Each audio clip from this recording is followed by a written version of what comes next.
خاطب جلالة الملك عبد الله الثاني زعماء وقادة ورؤساء الدول والوفود المشاركين في اجتماعات الجمعية العامة للأمم المتحدة بأن السلام والاستقرار يتعرضان للتهديد، رغم أن الأمم المتحدة ولدت من رماد الحرب العالمية الثانية، مؤكدا أهمية العمل المشترك في إنهاء الأزمات الخطيرة التي تواجهها المنطقة، وفي مقدمتها القضية الفلسطينية والحرمان الممتد عبر السنين للشعب الفلسطيني من حقه في إقامة دولته المستقلة.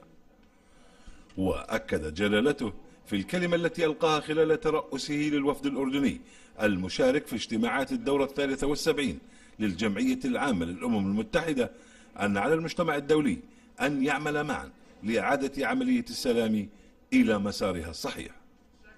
Madam President, Mr. Secretary General, Your Excellencies, thank you. It is an honor to take part of this wonderful assembly once again. The United Nations was born in the ashes of the Second World War, out of a deep desire to protect new generations from suffering, destruction, and want. Today, these hopes still face challenges. Peace and stability have met threats in every region. Too many people remain excluded from the promise of prosperity. And global terror continues to target all nations here in this chamber. I've called it a third world war. My friends, these challenges do not make collective action and mutual respect less important. If anything, they make our partnership even more important. Because what is the alternative? A world without the peace and accord we need to work together, to trade together, expand opportunity together? A world where crises are not resolved, but magnified, violence spreads, more refugees flee, because we cannot work together to help people stay safe and thrive? We have a long way to go to deliver global opportunity and hope. But we cannot simply give up because the task is hard. All our countries benefit when we unite in common cause. And I am compelled to talk about this today because of the critical role of collective action in ending the serious crises in my region, and especially the key crisis, the long denial of a Palestinian state. Every UN resolution since the beginning of this crisis, every resolution, whether from the General Assembly or the Security Council, recognizes the equal rights of the Palestinian people to a future of peace, dignity, and hope. This is the heart of the two-state settlement, the only path to a comprehensive, lasting peace.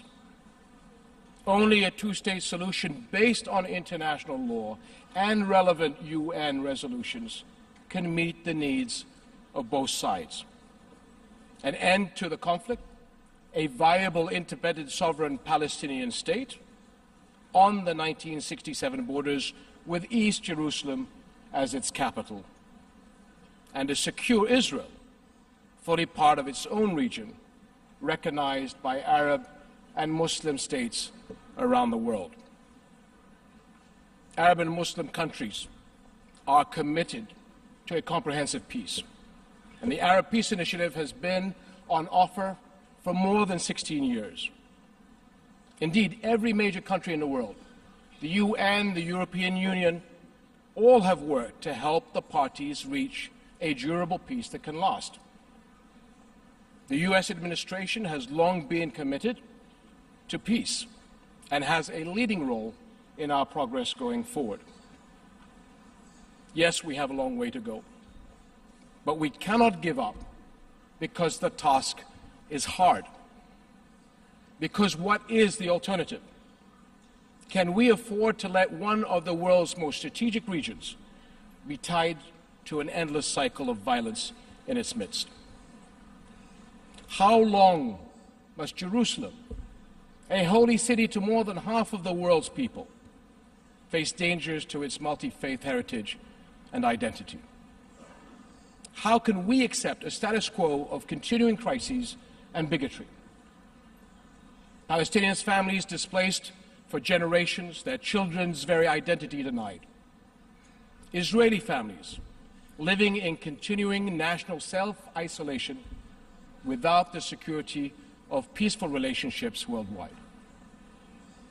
And what could possibly be the future of what some propose, a single binational state, whose very foundation is a rejection of the equality of its own people? That's the ugly, undemocratic reality of the one-state idea. It is by no means an alternative to a two-state peace settlement.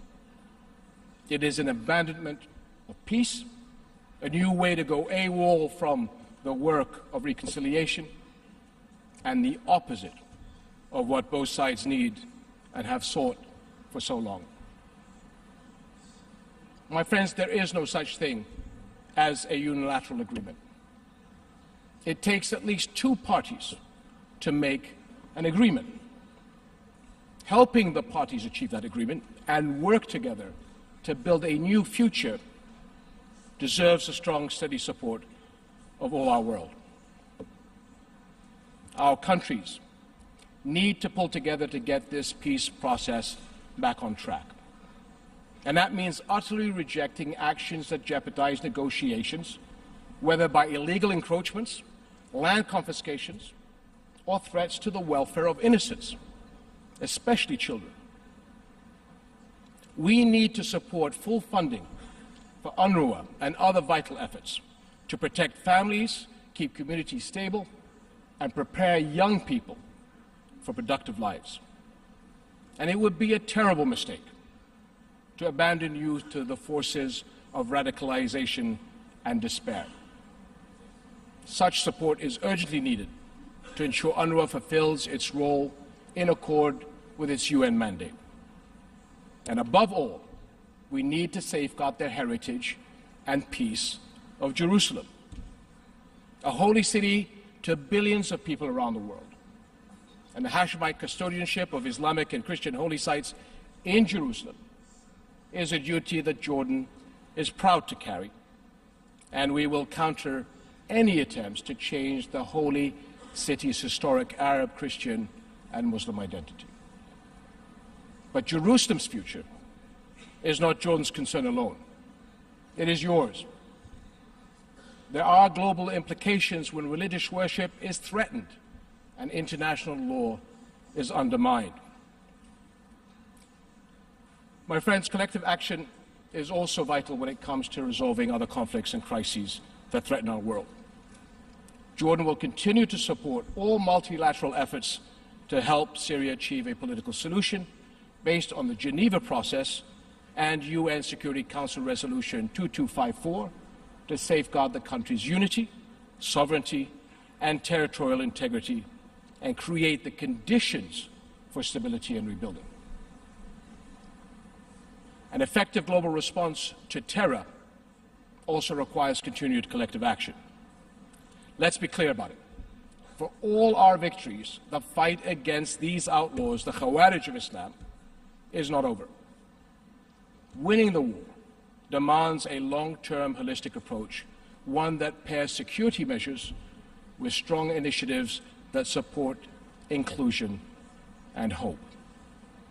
Offline and online, we must counter all, and I say all, ideologies of hatred, including Islamophobia. And Jordanians have led efforts to unite the world in mutual respect and understanding. And finally, we must also strengthen our collective response to the global refugee crisis. Now, as many of you know, Jordan has carried a massive, disproportionate burden as a refugee host. Our people have opened their homes, schools, public services, hospitals. We've shared our country's scarce resources, our food and energy, our precious water. The crisis has held back economic growth and job creation jobs urgently needed by our young people, more than 60% of our population. Jordanians have borne this refugee burden in full accord with our country's long humanitarian traditions. But we know, and the world knows, that this crisis is a global responsibility. The sacrifices we and other host countries make every day can only continue if donor nations hold up their side of the partnership. And that means continued multi-track efforts in development support and humanitarian assistance. Efforts which not only prepare refugees to return home and rebuild their countries, but also give hope to the people of host countries, those who have sacrificed so much. My friends, the world cannot address the refugee crisis or any global crisis unless we work together to support those who are doing the right thing for the future we all share. Peace and prosperity demand constant collective action.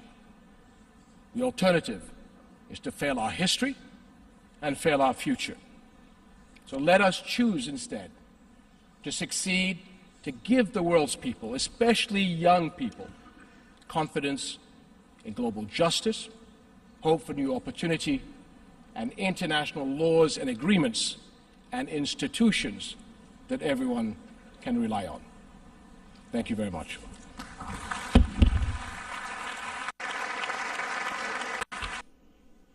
وعلى هامش المشاركة في اجتماعات الدورة 73 للجمعية العامة للأمم المتحدة، أجرى جلالته سلسلة من اللقاءات المكثفة مع زعماء ورؤساء الوفود المشاركين في الاجتماعات، وذلك في لقاءات منفصلة.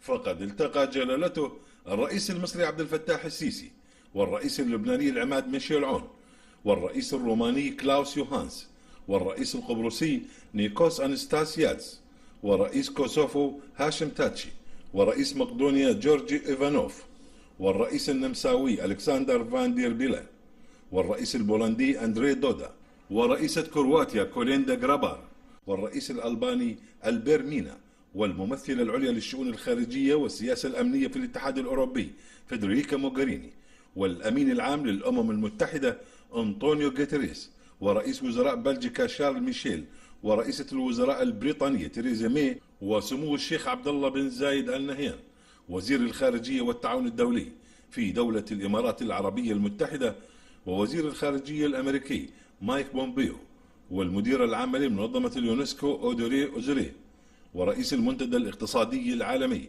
البروفيسور كلاوس شواب وعقيلته، إضافة إلى عدد من ممثلي المنظمات اليهودية الدولية والأمريكية. وتضمنت اللقاءات بحث مجمل الأوضاع والتطورات الراهنة في المنطقة، وجهود تحقيق السلام والتوصل لحلول سياسية لقضايا وأزمات الإقليم، وعلى رأسها القضية الفلسطينية وحل الصراع الفلسطيني الإسرائيلي على أساس حل الدولتين.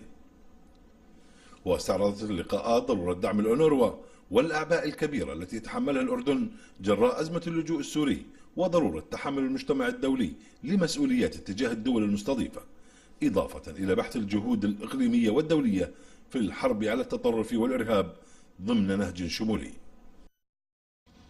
خطاب الملكي قدم للعالم صورة واضحة لحقيقة الأوضاع الراهنة في الإقليم، وعكس حجم وطبيعة الدور الذي يقوم به الأردن بقيادة جلالة الملك لحشد الدعم والتأييد للقضايا التي تهم الأردن والمنطقة.